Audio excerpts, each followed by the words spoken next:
రాంప్రసాద్ గారు, మనిషి ఎక్కువగా భయపడేది అప్పు అని విన్నాను. ఇది కరెక్టేనా? భయం ఉంటే అప్పు ఎందుకు అవుతుంది సార్? భయం లేకుండా అప్పు అవుతుంది. సో, భయం లేక అప్పు అంటుంది.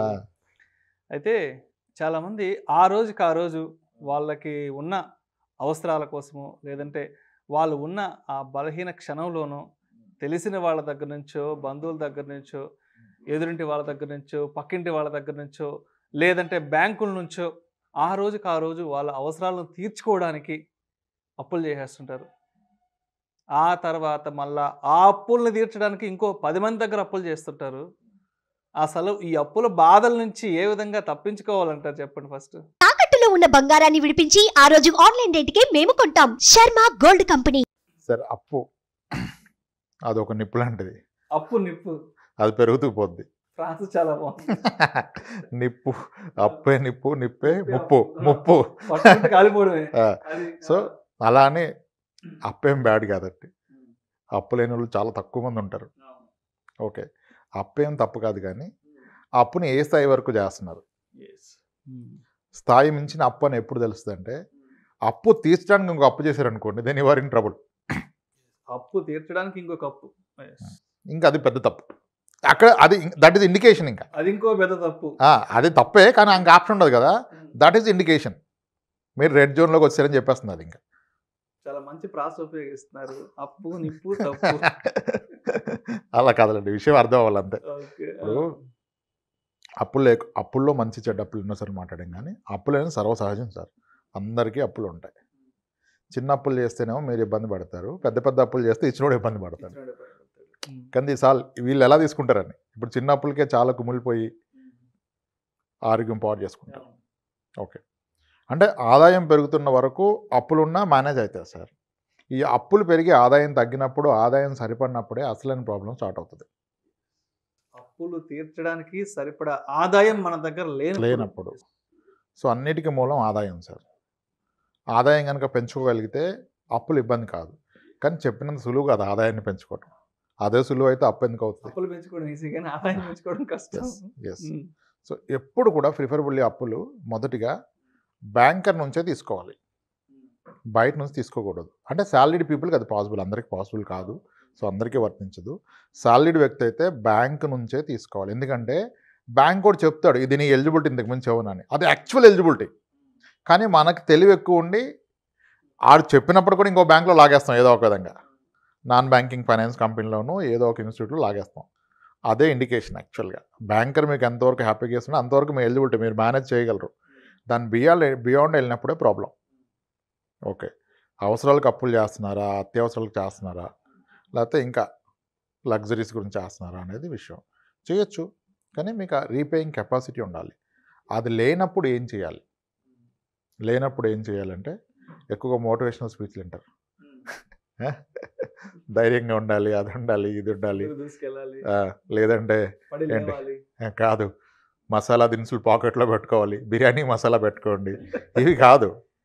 సో ఒక బాధ్యత గల వ్యక్తిగా నీ అప్పులు ఉంటే అది నీ ఆరోగ్యం మీద ప్రభావం చూపకుండా ఉండాలి. ఫస్ట్ అబ్స్కాండింగ్, అప్పుల నుంచి తప్పించుకోవడం అనేది ఉండకూడదు, వాటిని ఫేస్ చేయాలి. మీకు అప్పిచ్చిన వ్యక్తిని కానీ ఇన్స్టిట్యూట్ని కానీ కన్సల్ట్ అయ్యి సాధ్యమైనంత వరకు ఒక ఒప్పందం ప్రకారం నెమ్మదిగానే తీర్చే ప్రయత్నం చేయాలి. ఖచ్చితంగా తీర్చే ప్రయత్నం చేయాలి. అది తీర్చలేని పరిస్థితి వస్తే ఇక్కడే ఇబ్బంది. అప్పు ఉంటుంది, ఆస్తి ఉంటుంది, కానీ ఆస్తి మీద అమితమైన ప్రేమ ఉంటుంది. ఈ ఆస్తి ఎంతలో పెరుగుతుంది అనేది ఎప్పుడు ఆలోచించరు. ఈ అప్పు మాత్రం చాలా ఫాస్ట్గా పెరుగుతుంది, అప్పు ఎక్కువ పెరుగుతుంది. అయినా సరే ఈ ఆస్తిని తీసి అప్పు తీర్చమంటే చాలా కష్టంగా ఉంటుంది జనాలకి. నో నా ప్రెస్టేజ్ పోతుంది అంటాడు, కానీ అప్పులుంటే పోదా ప్రెస్టేజ్? అప్పులుంటే పరపతి పోతాయి సార్. అప్పులుంటే ఇంకా సొసైటీలో పరపతి ఉండదు. ఓకే, సో అయితే దీన్ని ఎలా ట్యాకిల్ చేయాలి? ఫస్ట్ అప్పు తీర్చడానికి అప్పు చేస్తున్నారంటే మీరు పెద్ద ప్రాబ్లం ఉన్నారు. హెల్త్ పాడైపోద్ది. ఫస్ట్ అందరూ అప్పే చూస్తున్నారు, వాడు హెల్త్ ఎవడు చూస్తున్నాడు? ఇది సోలో బ్రెడ్ విన్నర్, ఫ్యామిలీ మొత్తాన్ని పోషించే వ్యక్తి. ఆయన అప్పులైన టెన్షన్లోకి వెళ్ళిపోతే ఆయన హెల్త్గా ఉన్నైతే ఇంకెవడు చూస్తాడు ఫ్యామిలీని? సో అది మీ ఆరోగ్యం దాకా రాకుండా చూసుకోవాలి. ఓకే, ఇది ఎట్లా చెప్పినా అర్థమవుతుంది. కొన్ని అందరు ఇన్కమ్ పెంచుకోండి, వేరే పని చేయండి, సెకండ్స్, ఇవన్నీ అంత ఈజీ చెప్పినంత ఈజీగా అయ్యే కావుగా, ఏదైతే ఎందుకు ఆయన అంత బాధపడతారు వెళ్ళి చేస్తారు. అందరు రెడీ సార్. ఇందాక చెప్పినట్టు అప్పులు పెంచుకోవడం ఎక్కువ ఈజీ, కానీ దాన్ని తగ్గించుకునే మార్గం చాలా కష్టమైన పని. అయితే ప్రాక్టికల్గా ఒక కేసు చెప్తాను నేను మీకు, విత్ దిస్ అర్థమవుతుంది. ఇప్పుడు మనం ఎన్ని చెప్పినా అవన్నీ చెప్పడం సులువు, ఆశించడం కష్టం. కాబట్టి కష్టంగా ఉన్నా ఆశించాల్సిన ఒక దాని గురించి ఒక జరిగిన విషయం చెప్తాను. కొద్ది నెలల క్రితం ఒక ఆమె అప్రోచ్ అయ్యారు. ఆమె అప్పుల్లో ఉన్నారు. అప్పులు ఎందుకైనాయి అంటే, అప్పులు ఆమె తినడానికి చేయలేదు పాపం. ఆమె ఒక చిట్టి ఆర్గనైజర్, చిట్టీలు నడిపిస్తారు ఒక మండల్ హెడ్ క్వార్టర్లో. ఓకే, ఏమైంది, కోవిడ్ టైంలో ప్రాబ్లం అయిపోయింది. చిట్టీలు వేయలేక. నార్మల్గా మనం ఎప్పుడు చిట్టి వేసిన వాళ్ళు మోసం చేస్తారు అనుకుంటాం కదా, లేదు, రివర్స్ కూడా జరుగుతుంది కొన్నిసార్లు. చిట్టి వేసిన వాళ్ళు మోసపోతారు. ఎలా మోసపోతారంటే, చిట్టి వేసిన వాళ్ళు కనుక మనం మోసం చేస్తే మనం 100 మందికి చెప్పుకోవచ్చు వాడు మోసం చేశాడని. కానీ చిట్టి తీసుకున్న వాళ్ళు మోసం చేస్తే చిట్టి వేసినట్టు చెప్పడు. చెప్తే వాడి మీద నమ్మకం పోద్ది, మిగిలిన వాళ్ళు కూడా ప్రెజర్ పెడతారు, నాకు ఇచ్చే డబ్బులని. ఆర్గనైజర్ మీద ప్రెజర్ పెడతారు. 2-3 డిఫాల్ట్ చేశారు, ఏం కష్టాల్లో ఉందంటే భయం కదా, రేపు ఏమైద్దో అని లాగేస్తారు. అందుకని తెలవకుండా మేనేజ్ చేసింది ఆమె. మల్టిపుల్ చిట్స్ నడుపుతూ చాలామంది డిఫాల్ట్ అయ్యారు, కొంతమంది డెత్లు అయిపోయినాయి. పాపం ఆమె బ్యాడ్ లక్ అయినా డెత్ అయిన వాళ్ళు 2-3 చిట్లు వాడుకున్న వాళ్ళు ఉన్నారు. అట్లా ఇబ్బంది అయిపోతే చివరి దాకా లాగింది. ఇంకా లాస్ట్లో ఒక 22 లక్షల రూపాయల వరకు అప్పు చేసింది. అక్షరాల 22 లక్షల రూపాయలు ఆమె అప్పు తేవాల్సి వచ్చింది. అది కూడా భారీ వడ్డీతో. బయట అంటే ఎట్లా ఉంటుంది, ఎంప్లాయ్ కంటే వస్తుంది కానీ రాదు కదా. సో ₹2, ₹2.50, ₹3 వరకు కూడా వెళ్ళింది. ఓకే, ఇప్పుడు 22 లక్షలు అక్షరాల ఆమెకు అప్పు ఉంది. ఆదాయ మార్గాలు ఏమున్నాయంటే, ఈమె చిట్టి మొత్తం ఆపేసింది, ఇంకా చిట్టీలు వేయటం ఆపేసింది, ఇంకా సర్క్యులేషన్ చేయలేదు. అందుకని వాళ్ళ హస్బెండ్ ఒక మొబైల్ రిపేర్ సెంటర్ నడిపిస్తారు. ఆయనకు వచ్చే ఆదాయం నెలకి 28 నుంచి 30,000 లోపే, 30,000 దాటదు. కానీ ఏమో కట్టాల్సిన వడ్డీ ఎంత, 22 లక్షల రూపాయల మీద ₹2-2.5 నెలకి వడ్డీ అంటే చాలా మొత్తం, ఆల్మోస్ట్ 50,000 వడ్డీ కట్టాలి. కుటుంబ సంపాదన 30,000. 30,000 సంపాదనలో 50,000 వడ్డీ ఎలా కడతారు? ఇంకా అప్పు తీర్చడం పక్కన పెట్టండి, వడ్డీ కట్టలేరు కదా. దీని కొరకు కొత్తగా అప్పులు స్టార్ట్ అవుతున్నాయి. ఎవ్రీ మంత్ ఎంతో కొంత అప్పు చేయాల్సి వస్తుంది. ఈ 22 లక్షలు కాస్త పెరుగుతుంది. మరి సొల్యూషన్ ఏంటి, ఎలా చేయాలి సార్, ఏం చేస్తే అంటే ఏం చేసినా రావు. అసలు మీకున్న ఆస్తులు ఏంటి చెప్పండి అన్న. మాకుంది కానీ ఇల్లు జాయింట్ హౌస్ సార్, అది మా మరిది గారు అమ్మనెవరు, అది అమ్మడానికి లేదు సార్, జాయింట్ హౌస్ మేము ఉండటమే, అమ్మటం అవదు. మరి అసలు ఏమున్నాయి మీకు? కొంత బంగారం ఉంది, కానీ నా కూతుర్లు కదా సార్, నేను బంగారం ఎట్లా అమ్ముతా, నేను అమ్మని చెప్పలా, బంగారం ఉంది కానీ నా కూతురు ఉన్నారు కదా సార్, నాకు బంగారం కావాలి. ఇంకేముందంటే ఒక ప్లాట్ ఉంది టౌన్లోనే, పెద్ద ప్లాటే. ఆ 2 పూర్తి మీ బంగారాన్ని అమ్మేసి మీ ప్లాట్ అమ్మేస్తే ఎంత వస్తుంది అన్న. అయ్యో వస్తుంది కానీ అదెలా సార్ అంటే, లేదు, ఒక్క నిమిషం ఆలోచించండి. మీ పూర్తి బంగారాన్ని అమ్మేసి మీకున్న ఒక్కగానొక ప్లాట్ అమ్మేసి మీ మొత్తం అప్పు తీరుతుందా? ఇంచుమించుగా తీరుతుంది. మొత్తం తీరదు, బట్ ఇంచుమించుగా తీరుతుంది. ఇంకా మిగిలిపోద్ది 4-5 లక్షలు, కానీ తీరుతుంది. మీరు అది తప్ప ఇంకేం చేయలేరు. దట్స్ ది ఓన్లీ సొల్యూషన్ అన్న. మనసు ఒప్పుకోదుగా. సార్ 2 అమ్మాయిలు పెట్టుకుని ఉన్న బంగారం అలా అమ్ముతాను సార్. అమ్మ అది అమ్మకపోతే ఇంకా నువ్వు రోజుకి అప్పుల్లోకి వెళ్ళిపోతున్నావు. మీరు అండర్స్టాండ్, మీ హస్బెండ్ ఎంత తీసుకుని అర్థం చేసుకుంటున్నారా? మీరే ప్రెజర్లో ఉన్నారనుకున్నారు, ఆయన కూడా ఉంటారు కదా ప్రెజర్లో. 30,000 సంపాదన ఉన్న వ్యక్తి 50,000 వడ్డీ కడితే ఎప్పుడు బయటకు వస్తావు? సంపాదన పెరగడం అనేది అంత సులువైన మార్గం కాదు.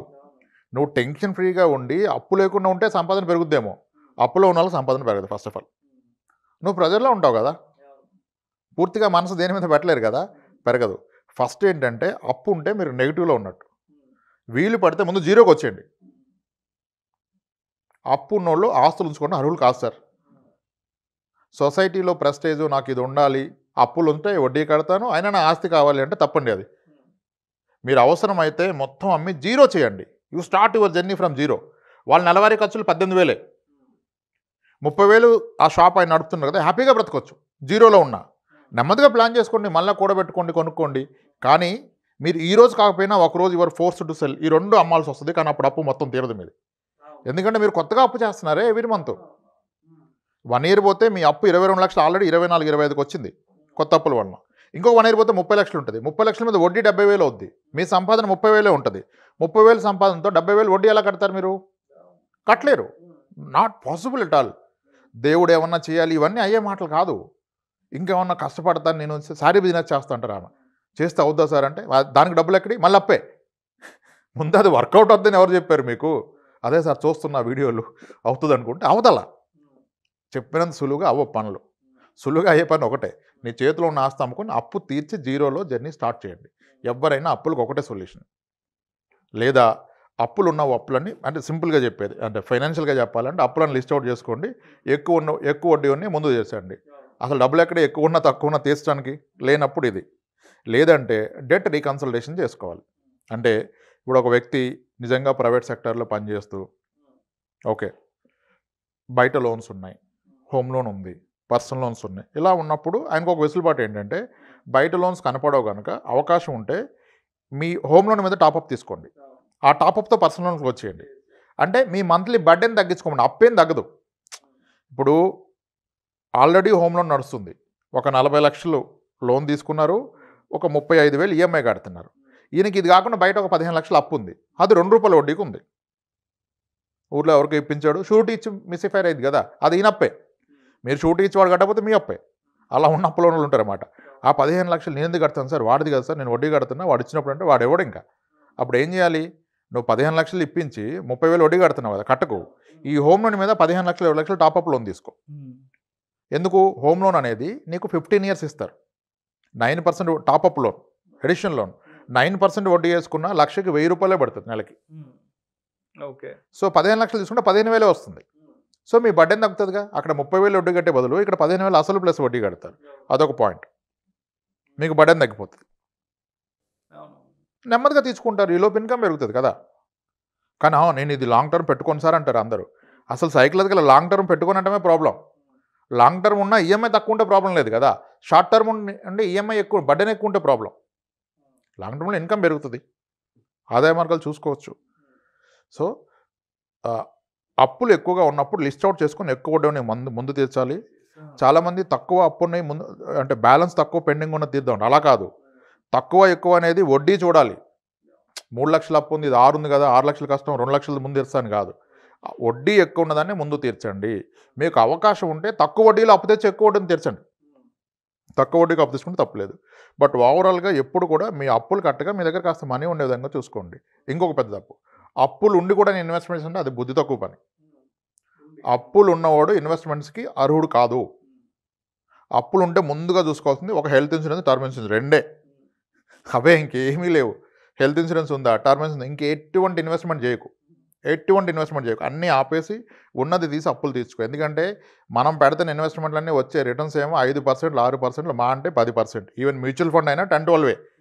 ఆ 12% గురించి ఏమో అక్కడ కష్టపడి కడుతూ ఇక్కడ 20%కి 30%కి అప్పులు తెచ్చుకుంటే ఎలా? అప్పులు ఉన్న వ్యక్తి ఎటువంటి ఇన్వెస్ట్మెంట్కి అర్హుడు కాదు. అన్నిటికంటే తప్పు ఏంటంటే అప్పు చేసి ఇన్వెస్ట్మెంట్ చేయడం. ఎప్పుడూ అప్పు చేసి ఇన్వెస్ట్మెంట్ చేయొద్దు. అప్పు ఉంటే ఇన్వెస్ట్మెంట్ లాభం ముందు అప్పు తెచ్చండి, తర్వాత ఇన్వెస్ట్మెంట్ చేయండి. మనం ఇంతకుముందు చెప్పిన దాంట్లో అంటే కొన్ని మంచి అప్పులు, హోమ్ లోన్ ఉంది దాన్ని తీర్చొద్దని చెప్పాంగా. తక్కువ ఇంట్రెస్ట్, తక్కువ బడ్డెన్, దాన్ని ఉంచుకోండి. కానీ ఎక్కువ ఇంట్రెస్ట్ వచ్చిన అప్పులు మాత్రం అవసరమైతే ఆస్తులు అమ్మి తీర్చండి, ఇన్వెస్ట్మెంట్లు ఆపి మరీ తీర్చండి. కానీ ఇన్వెస్ట్మెంట్ అప్పే అంటారు. ఇప్పుడు క్రెడిట్ కార్డు మీద ఏమో పెండింగ్ కడతాడు సార్ 30%, బట్ 6% వచ్చే ఇన్సూరెన్స్ పాలసీలు మాత్రం డిసిప్లిన్ కడతాడు. క్రెడిట్ కార్డు స్వైప్ చేసి దానికి వడ్డీ కడతాడు 30%. అసలు అర్థం లేదు కదా. 6% వడ్డీ వచ్చేదాన్ని కట్టడం కొరకు ఇంట్లో తిడతారు కదా పాలసీ కట్టలేకపోతే. అందుకని నేను క్రెడిట్ కార్డు స్వైప్ చేసి 30% వడ్డీకి తీసుకొచ్చి 6% కడతాడు. అది రాంగ్. సో అప్పులు తీర్చాకే జర్నీ స్టార్ట్ చేయాలి. Try to come to zero first. అప్పులు ఉంటే ఆస్తులు అమ్ముకొని జీరోకి రండి, జీరో నుంచి జర్నీ స్టార్ట్ చేయండి. ఇక్కడ నుంచి అప్పులు లేకుండా జాగ్రత్త తీసుకోండి. అంతేగాని ఉన్న అప్పులు తీర్చడానికి ఇంకా మరికొన్ని అప్పులు చేస్తూ పోతే ఇంకా చివరికి మిగిలేదు. తీర్చడానికి ఇంకొక అప్పు అంటే మంటలో పెట్రోల్ పోసినట్టే, మీరు మంటలో పెట్రోల్ పోసుకున్నట్టే ఇంకా. Thank you sir, thank you so much Ramprasad గారు. అప్పుల బాధల నుంచి ఏ విధంగా తప్పించుకోవాలి అనే అంశం గురించి చాలా చక్కటి విశ్లేషణ అందించారు మన సుమన్ టీవీ ప్రేక్షకులకు. Thank you sir. థ్యాంక్స్ అండి.